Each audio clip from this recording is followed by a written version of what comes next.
Hey folks, Steve here with another Nations in Arms video. This is going to be, I guess, part one of our War of the First Coalition video.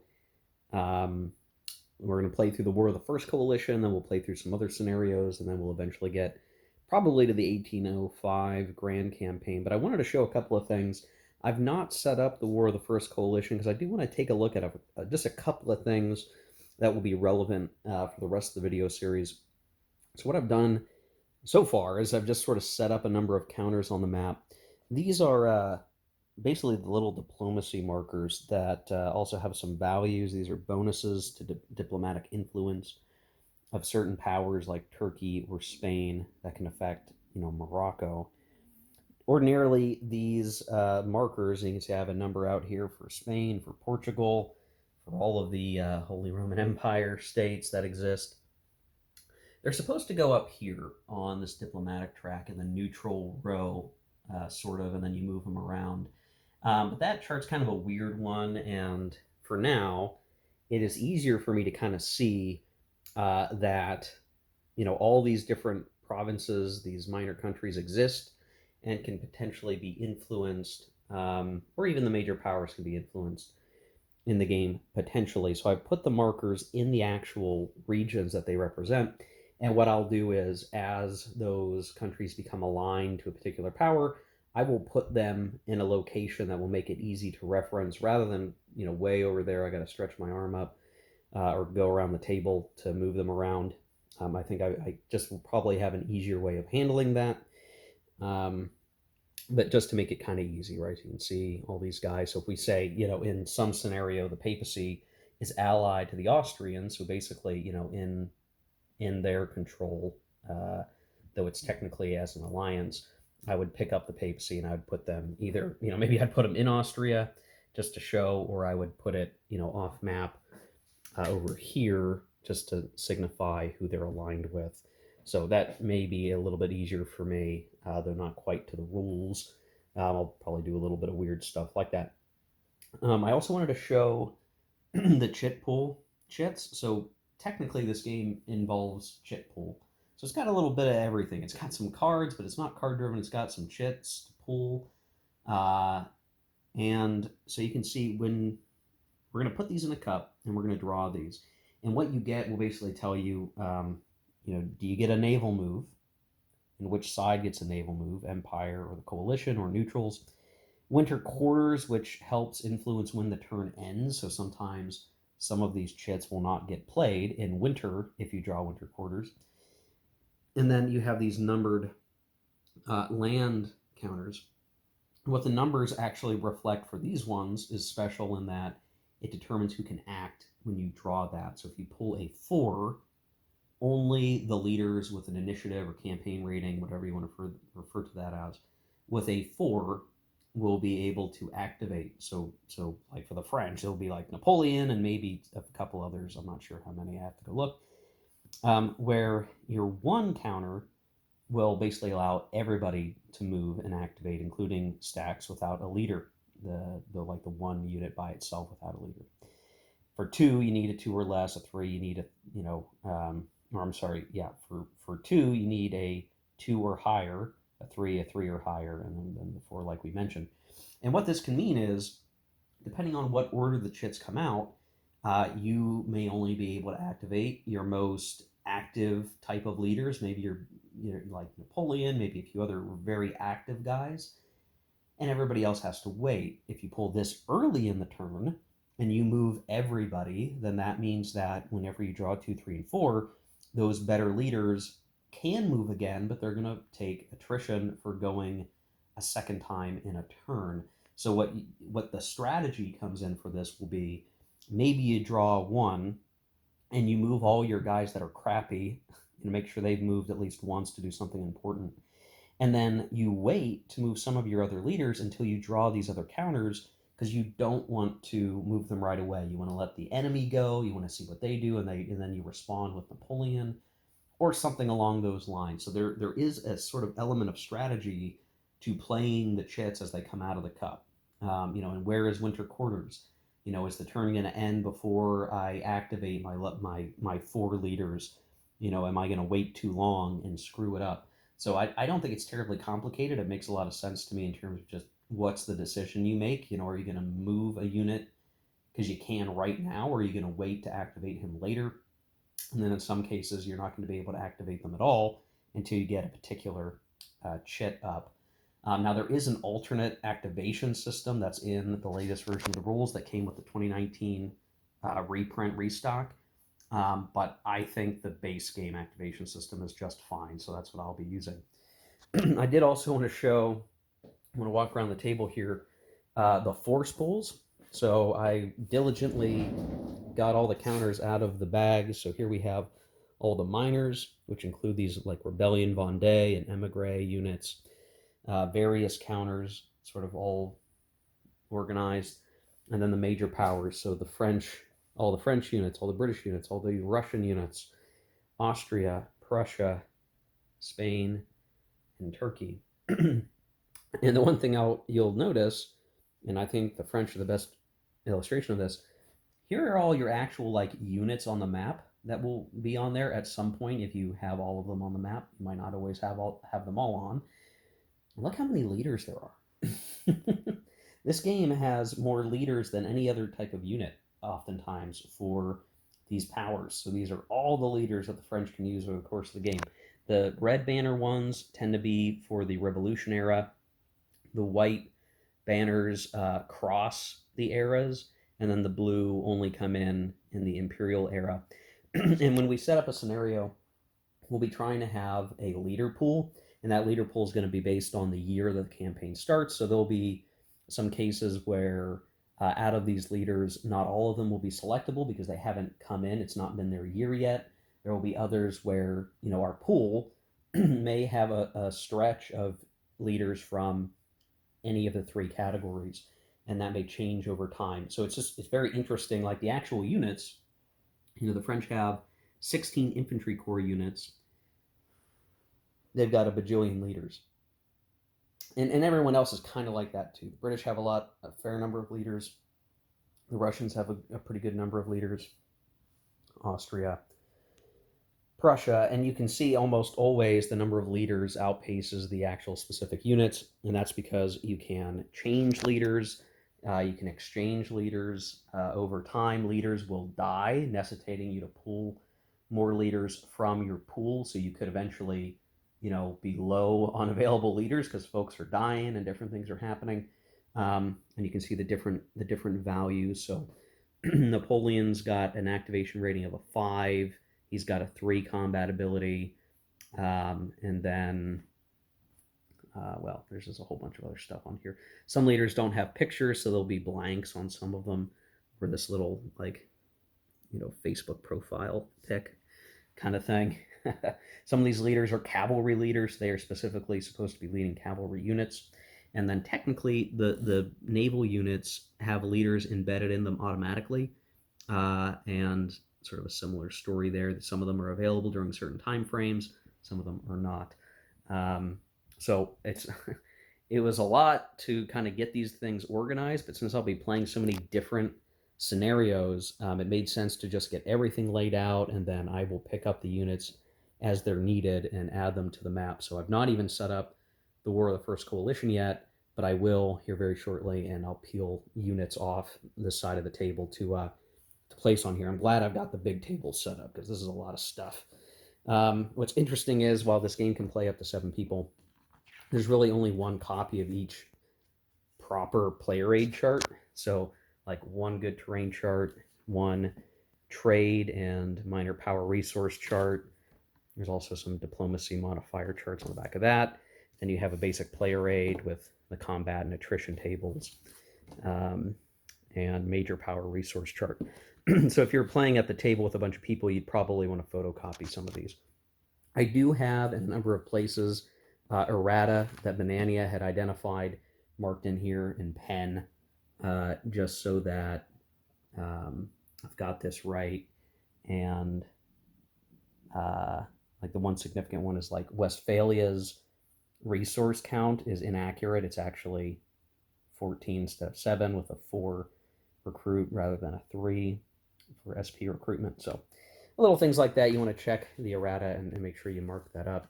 Um, but not a big deal, not too crazy. Now there are lots of extra game counters here, so activation markers to show who's activated, siege markers out of supply, demoralization, and then these control markers that are kind of a little funky because you want to show control by power, but on the map there's going to be some weird nested control logic. So for instance, um, Tuscany might belong to, or maybe Romania may be remain, however that's pronounced. Sorry, guys.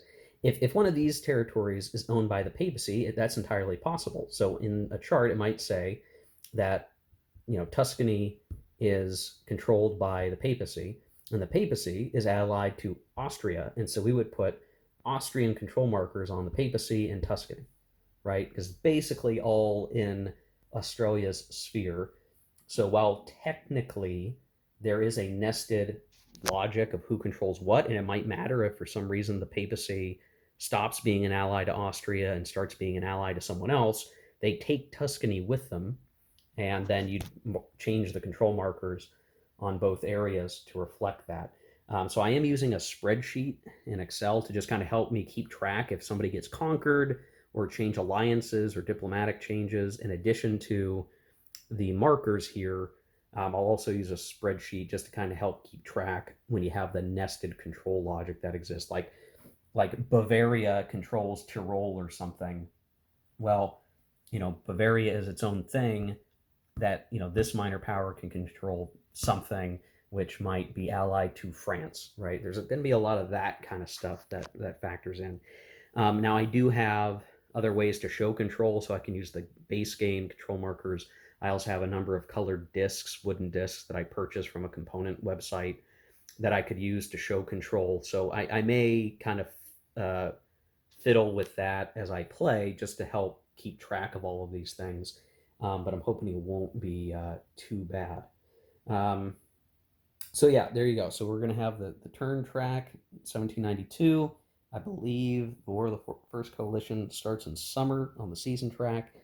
And I've got to set up, basically I've got to set up everything, right? We've just not done any setup at all, other than kind of showing who all can be influenced diplomatically. But we'll get into that. So when we come back, I will have the setup for the War of the First Coalition, and we'll start looking at how to get going with that scenario. So we'll do a cut here for that. Okay, so in the process of doing setup, one of the important things is to get the event deck set up. Now, it's funny, the rules mention like, well, you don't have to do it right away, but you probably ought to do it at some point along those lines. Because you want to have the event deck prepared for the next spring interphase, when there's a bunch of additional sort of housekeeping stuff that you do between years.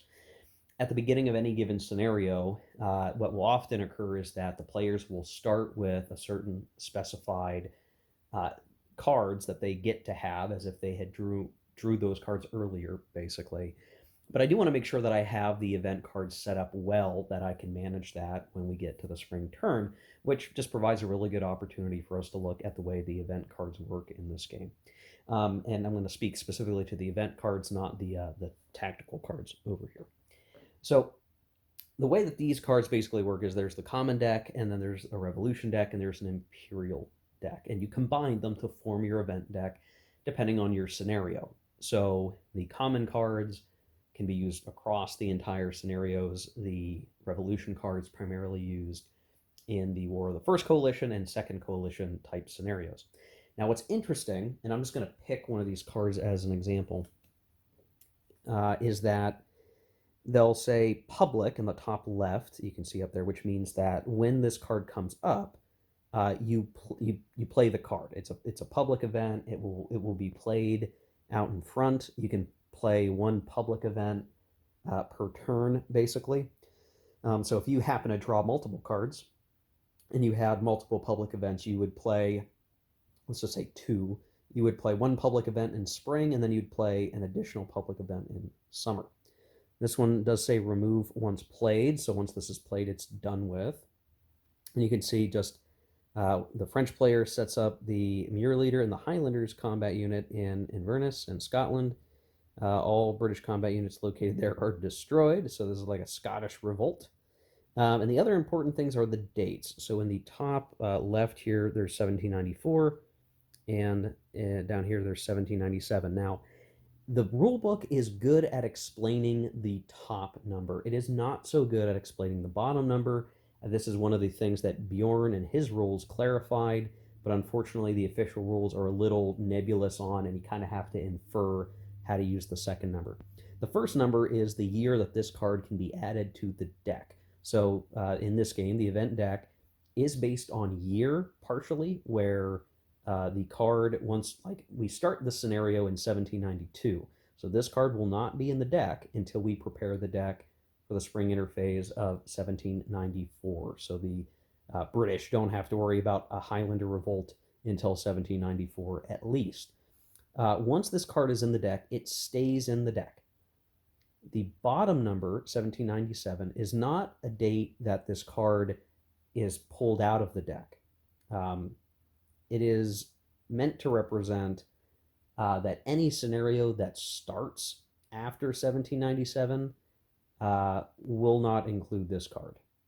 So there's a little bit of a nuance there, right? It could be confusing because you might interpret this as saying, oh, it's 1797, I need to pull this card out of the deck. You do not do that.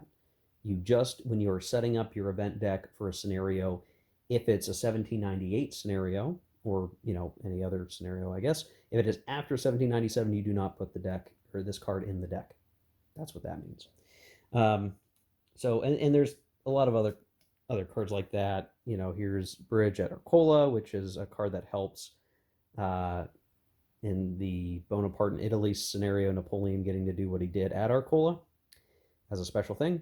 So this comes in 1796, but it is not included in any scenarios after 1804. So basically, the entire Imperial era, this card wouldn't be present. But technically, this card could be in War of the Second Coalition deck, unless it tells us to explicitly remove it as part of setup, which, so there's a little bit of nuance there that you have to interpret. And what I've done is I've set out these cards in order of when they arrive. So when we set up the true event deck for the first time in the spring of 1793, we will use this stack, which is a combination of common cards, the gray ones, as well as these red cards for 1793. When we go to 1794, we will add this stack. 1794, 1795, 96. Then we have 98, and then 99. But technically, because this scenario only runs until 1797, through the winter of 1797, we're not even going to use these cards over here. So I'll move those aside just a little bit. So it's these that will slowly be added. And this is going to change kind of, different things on the map. Different potential things will be able to occur that help flesh out the events of the era. And helps keep sort of a historical narrative to the game, because the players are going to be guaranteed to get some of these event cards, and they will certainly want to play them as they can, and it will influence the game besides just the movement of leaders and units and combat die rolls and all that good fun stuff. Now, at the beginning of this scenario, and I've not set up the counters yet, guys, I'm sorry, but I did want to talk about these cards. The players start with a certain set of cards.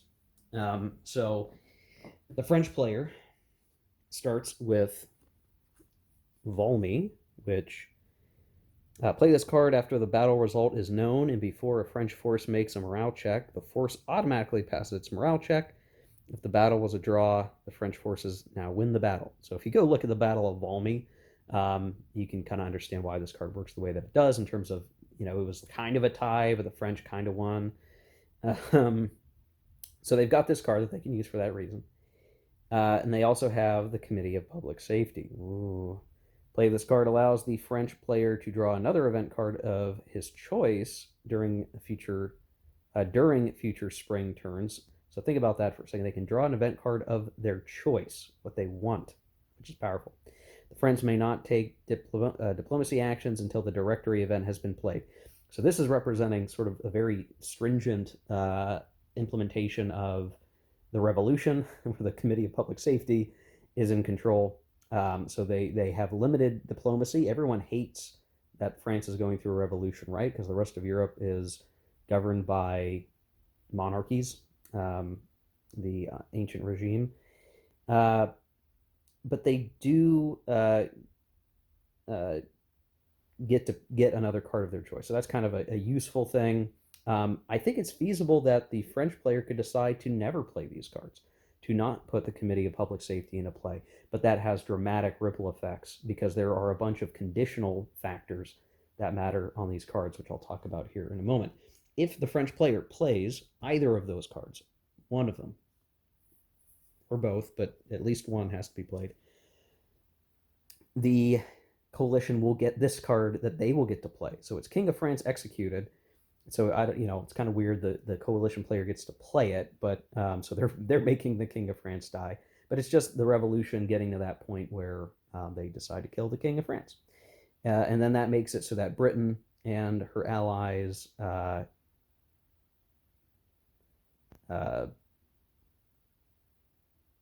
if Britain and any of her allies still not at war, will then join the coalition. So that brings in Britain and her allies, which do not start the scenario at war. The coalition player sets up the Condé leader and the Emigre Corps, one infantry step, in Britain or in a coalized country that is adjacent to France. That's kind of a weird one. That's weird. So this is another important one, but they get this card for free. It's not part of the deck, but the allies will get this card when either of those cards are played. So that's why I have this set aside. I have it near France to show those conditions. Besides that, the Austrian coalition, the coalition, Austria at the beginning is the leader of the coalition, has white cockade, which allows to set up some additional sort of pro-monarchy rebels in France is basically what these guys represent. But there are some conditional rules around play of this card as well. And the Prussians have the Brunswick Manifesto.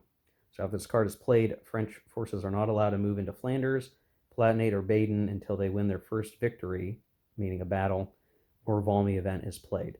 So there's a little bit of, a protection card. You might want to look at it.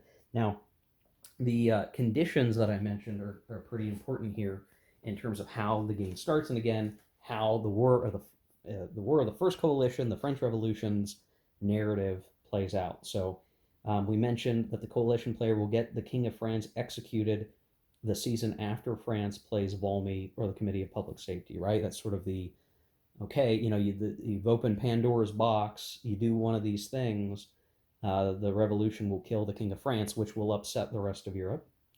Well,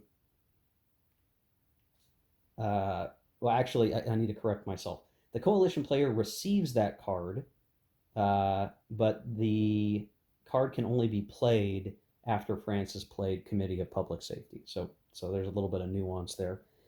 So the Committee of Public Safety has to have been in effect for the King of France to be executed. If the Committee of Public Safety and the King of France executed cards have been played, then the coalition player can play White Cockade. So again, the narrative being, if France opts to have the Committee of Public Safety, they're giving up their diplomatic options. So rather than it be sort of like a constitutional monarchy kind of thing, they decide to have the Committee of Public Safety and totally overthrow the government. Then the King of France will likely be executed very quickly, and then the coalition player will play White Cockade to help foster pro-monarchy rebels in France. And then there is a card in the 1793 stack of event cards for a future year called Carnot. This represents a particular leader in the French government and military apparatus. That can only be played if the Committee of Public Safety was played. And basically what Carnot does is it allows French units to gain their combat modifier bonuses on the counters. Without Carnot, they don't get those bonuses.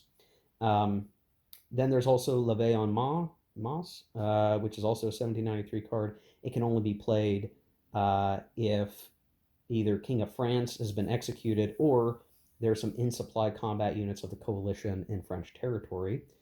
And then finally, Chouans and Vendée cards can only be played if the King of France is executed or terror have been played. So what this kind of does, all those little conditional things, which won't be terribly hard to keep track of. It's a pretty basic flow chart of events. Is um, again, if the French decide to truly overthrow the ancient regime, then there's going to be a number of different action reaction cards that will be able to be played that intensifies the turmoil in Europe over the French Revolution, which I think is very neat. I'm like, again, I like the idea of this game providing this feature of having a War of the First Coalition and having dedicated components to track the narrative of this war. Um, Now, I am probably going to play this pretty historically. I'm probably going to have the French have the Committee of Public Safety and do the whole thing. It does beg an interesting question of what if you didn't? Because it's not a must. As far as I can tell, the French player does not have to play Committee of Public Safety. It's a choice, I think.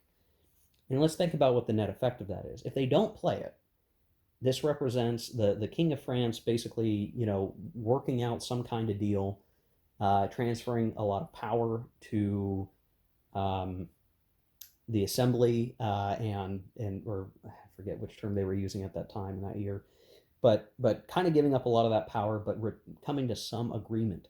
So if the Committee of Public Safety is not played, then the French player misses out on their ability to pick a card, but they can take diplomacy actions. They don't have to wait for the Directory, which doesn't come in until 1794. And if you're familiar with the French Revolution, and it's a very fascinating series of events. If you've not really read into that, there's a card that represents the Directory coming into power, and all the nuances of that, and what does that mean, which I think is cool. So if you don't have the Committee of Public Safety, you can perform influence. You can do diplomacy. So the French could try to bring in other neutrals or try to pull units out of the war, factions rather, out of the war potentially with some level of diplomacy, which is interesting. It also means that the King of France won't be executed, which may keep Britain out of the war, or make it so that the only way Britain comes into the war is through concerted diplomatic effort, which is interesting. And right, you could certainly see a case where Britain still wants to counteract France and still wants to support their coalition allies, even if if the King of France is still alive, but they still have a realpolitik reason to contain France, but they just need Austria to try to pull them into the fray, rather than have the King of France be this major political thing, this shocking moment that inspires counter-revolution in a major way. It also may mean that you don't have white cockade because the King of France is not executed, so you don't have as many rebels in France. And then what that also means is that for the French, because they've not put the Committee of Public Safety in, their army is not going to be as effective. They're going to be missing out on the Carnot reforms, and for a good long while, they're going to be at probably a little bit of a disadvantage for that. A lot of the quality benefits of the French Revolutionary Army will not be in effect. So they're trading for a different strategy, which is really interesting.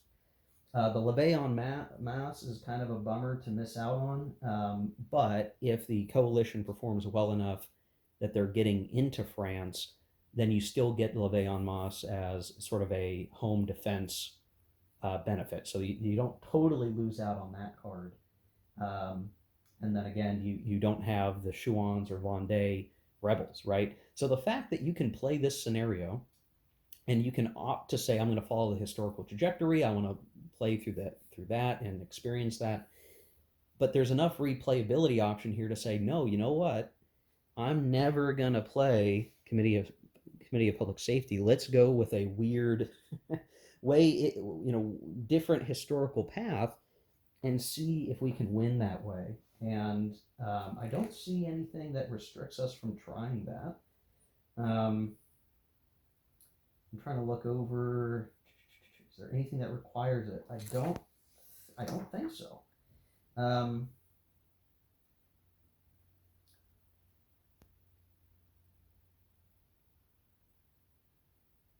it still means that the French player has to control all of their home territory, as well as Flanders, Holland, Switzerland, and Geneva, Piedmont, Genoa, Lombardy, and Romana.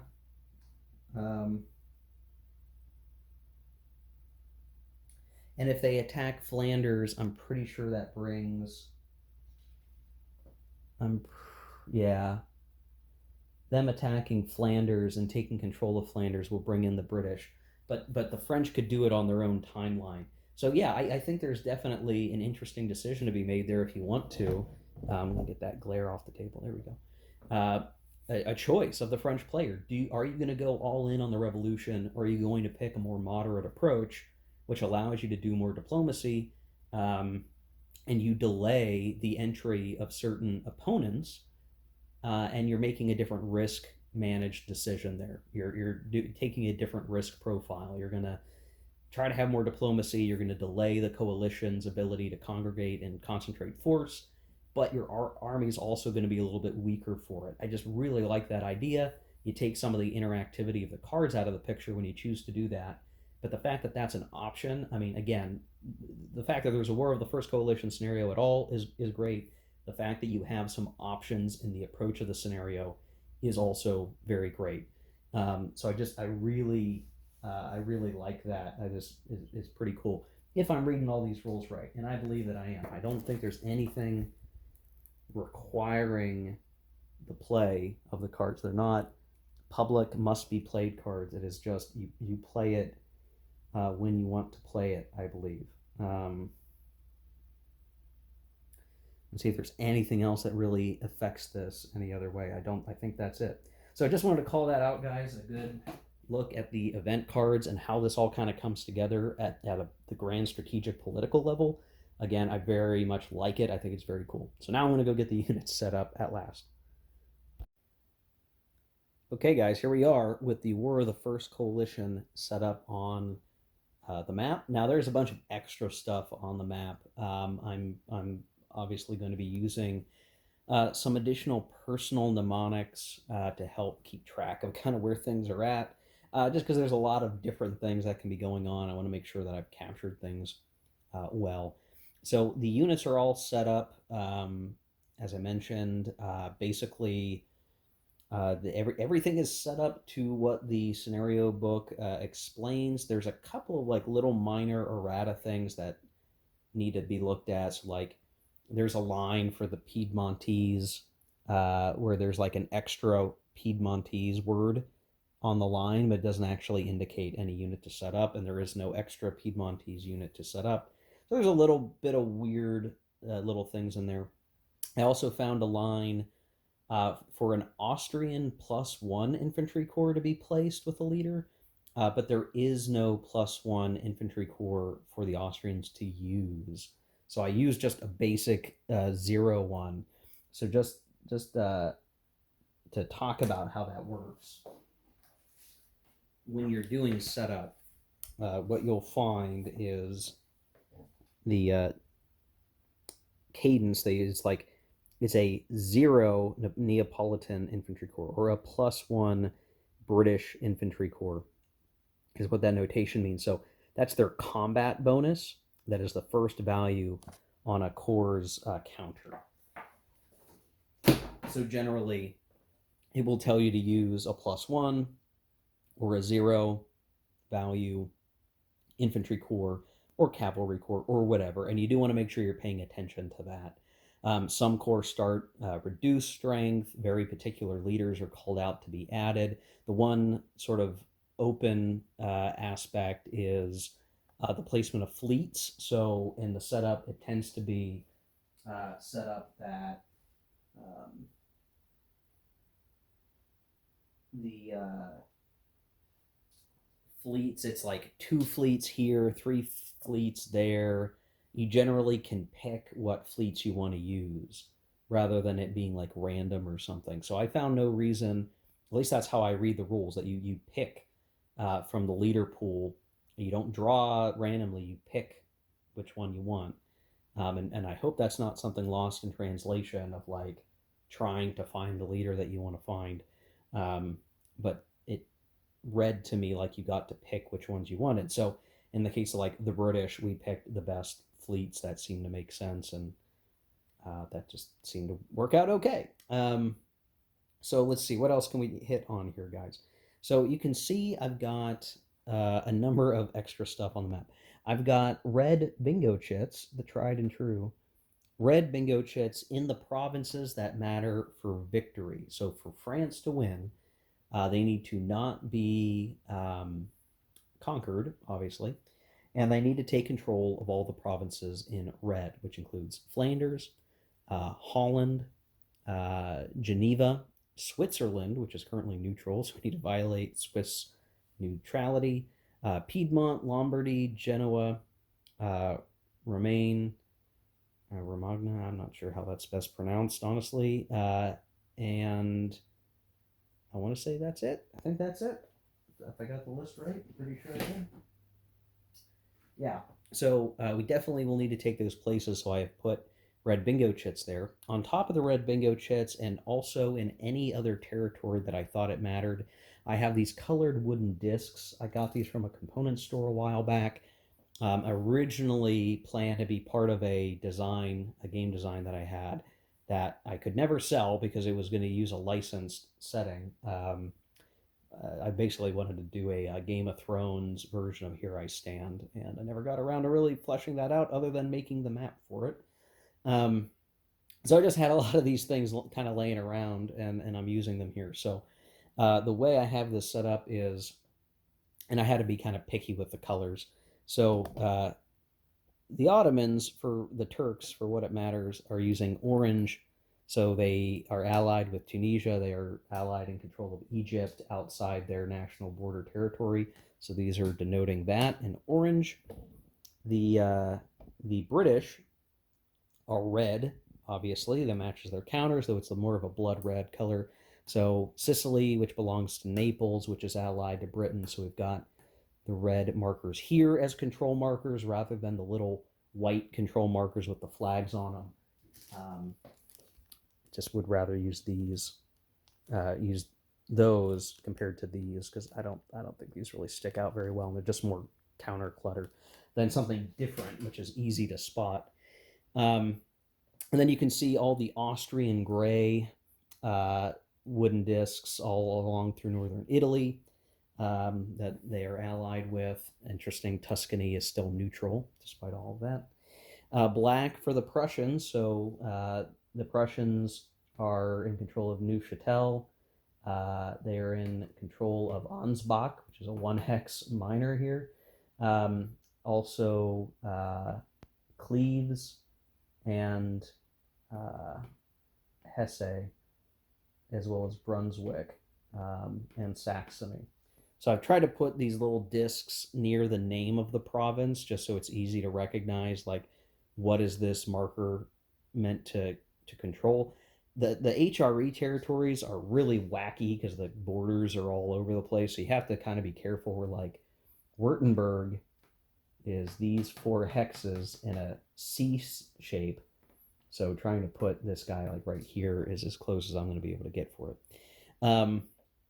So for the principal powers that matter here, when a power has taken control of a province that they didn't originally start with, or they gain a new ally, I will notate that in my spreadsheet to help keep track. I will place their diplomacy marker, if any, in a suitable location, and we'll put a colored marker for the major power that ultimately is the sort of main owner after you go through all the nested logic. Those diplomacy markers I put in some convenient locations. So for the Austrians, I just have all their diplomacy markers squatting in the Balkans over here, kind of out of the way, since I don't think Turkey is going to be involved in the War of the First Coalition, really. So all these guys are over here, as well as their card, the white cockade, over there, just kind of out of the way. All the British ones are up here in the middle of Britain, where I don't think that's going to be a hassle. And then Prussia's is actually setting up here in the Baltic, again, kind of out of the way with their card. I don't want to be disruptive to moving units around, so just putting them in a logical place right now to keep an eye on. When we're playing the bigger grand campaign, I may not do this because we may need that space.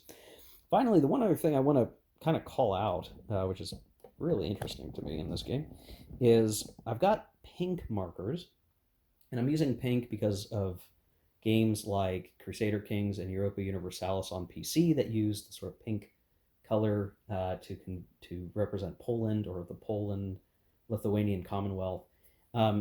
During this time period and through the next several scenarios, there is going to be the partitioning of Poland, the several different partitions that took place over time.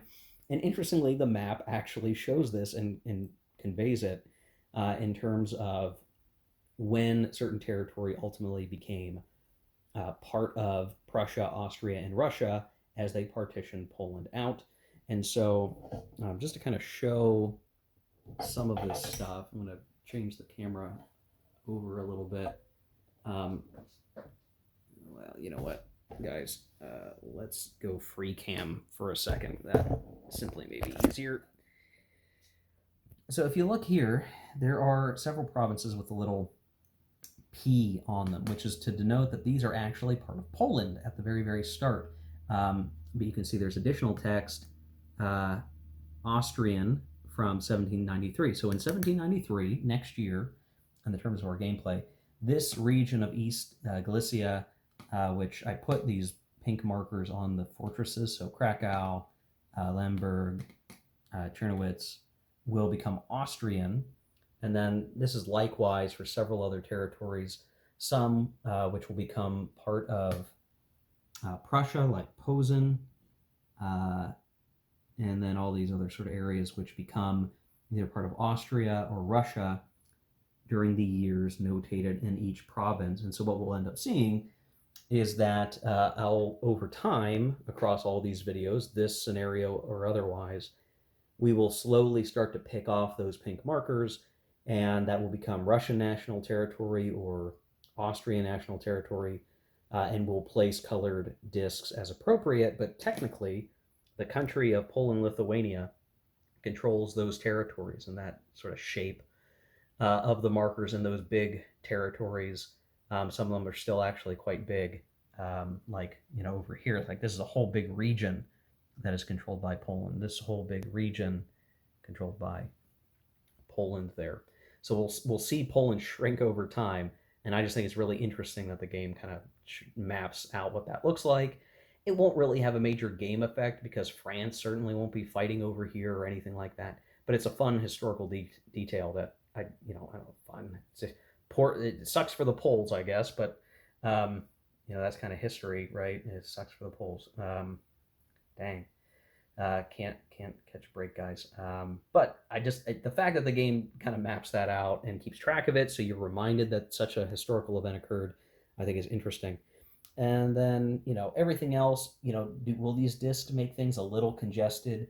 Yes, probably, and I may pick them up and move them. Obviously, these will change. So as France conquers territory or takes control of something, then we'll replace them with blue discs that I have. There are none on the map. For Spain, I have some yellow discs that I'll use for them. But then every other power's got, orange for the Ottomans, lacking a better color for them because dark green I have for Russia, gray for Austrians, black for Prussians, blue, light blue for the French, because that's what I have, and red for Britain. I'm going to continue free camming because at this point it's just easier to do it. So from here, just kind of show like Portugal and Spain are not at war to start with. So, Britain holds Gibraltar and with a fleet down there.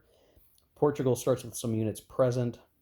Spain has some units and some fleets, and they're at the border. They will eventually be at war with France, trying to come up from the south. And the French already have units there to kind of contest them, so we probably won't be moving those guys. They're going to be dedicated to fighting Spain. Over in Italy, we obviously have Naples on the side of the Austrians, and then just kind of poking around elsewhere, there's some minor Austrian forces around the Alps up here and in Innsbruck, and then the Piedmontese in Piedmont near Genoa, which will obviously be an area of fighting that the French will be wanting to take in good time. There's a few other reserve forces in Austria proper, both in Prague and Vienna and Salzburg. And then out in Germany, amongst all these different things, you can see the French have a number of forces that are kind of aligned up here.